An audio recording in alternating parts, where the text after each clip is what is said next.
Hey guys, Shinkiro here again with another Inferno difficulty wizard video guide. This time I'll be doing Act 1 Trash solo, and I'll probably include a new butcher kill video in the coming hours. This time, if you notice, I'm using a totally different build than I was using for my butcher kill guide earlier. That's because over the past day or so I've been kind of playing around with different skills to see what I could find that would work a little better and make things a little easier. And a little while ago, one of my friends told me about how good Venom Hydra was in Inferno difficulty. And I didn't really know what to think about that because I never really used the Hydra in lower difficulties because the mobs would melt so quickly to my Disintegrate Rays and Arcane Orbs and what have you that I didn't really feel the need to waste a slot on the Hydra. But after using this ability in Inferno difficulty for a bit, I am really loving this skill. And what this skill does is pretty much it plops down a Hydra turret that does damage as poison. It shoots bolts out and the cloud underneath it poisons the enemies. The result in this is you have a highly mobile damaging spec. And in Inferno, mobility is king. There's no way you can just kind of stand there and take monster hits. You'll just die. Now if you notice here, this is my first elite pack, and I kind of just do what I do for all the Inferno packs. I just kind of kite them around in circles and just let my Hydra do the work for the most part. My second damage skill I'm using in this spec is Disintegrate. While this isn't my preferred skill in a sense that it's not as mobile because you do have to stand still and channel it, I found that it was a lot more effective to use than Arcane Orb simply because of the arcane power generation issues that I ran into when I was trying to use Arcane Orb. So Disintegrate was definitely the better option of the two.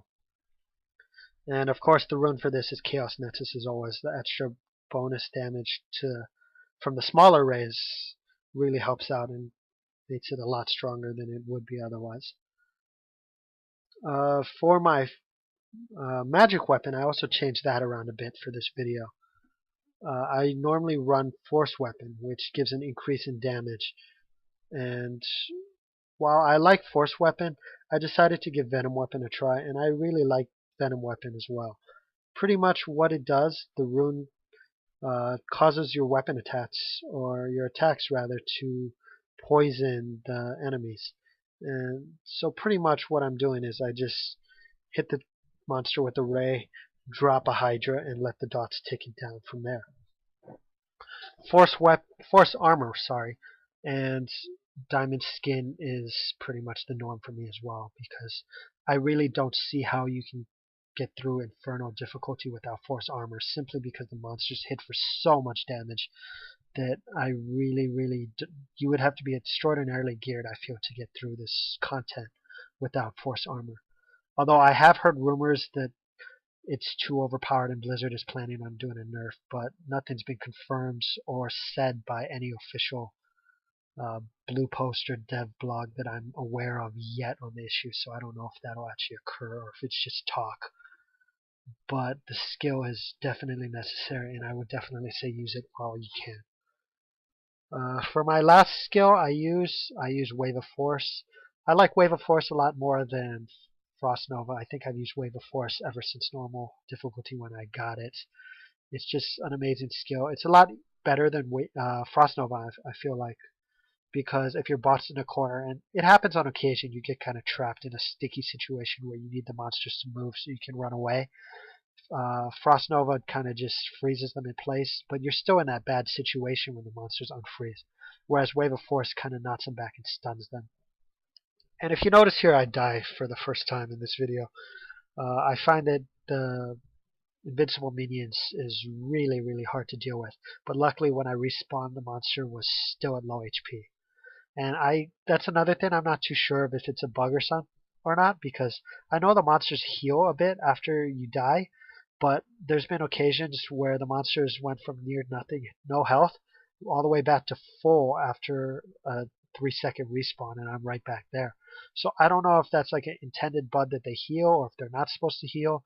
If anyone has any ideas about that, and you can please let me know, I would appreciate that. You could just leave a comment or something on the video.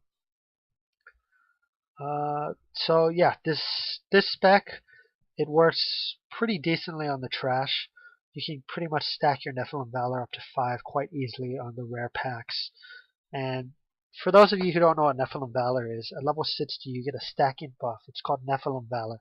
Every time you kill an elite or champion pack, you get an increased amount of magic fine and gold fine, and this stacks every single time up to 5. So the end result is you wind up with a lot better loot on average than you would get without it. It also has another nice side effect of when you kill a boss, the boss will drop more loot. So on average, I believe I get between 5 and 10 rare items every time I run through this ended section, and it only takes me 45 minutes, so it's really quickly. So you can really farm up your gear quite fast. And I really feel like you need increased gear for Act 2. Because on Inferno, Act 2 is just ridiculous. The trash hits for insane amounts of damage. And the kill videos I've seen so far have simply been for bosses, not the trash. They kind of just skip that. So you definitely need better gear for that. And it also has a plus side of getting you quite a decent amount of gold. So yeah, you pretty much just plop down the Hydra. Kite as always. Disintegrate Ray. And it's pretty easy. Trash goes down. 5-stat Nephalem Valor. Kill the boss. More loot. Thanks guys. If you have any questions, feel free to leave a comment. And I'll be happy to answer them as soon as I can. Please keep an eye out for more of my future videos. And good luck.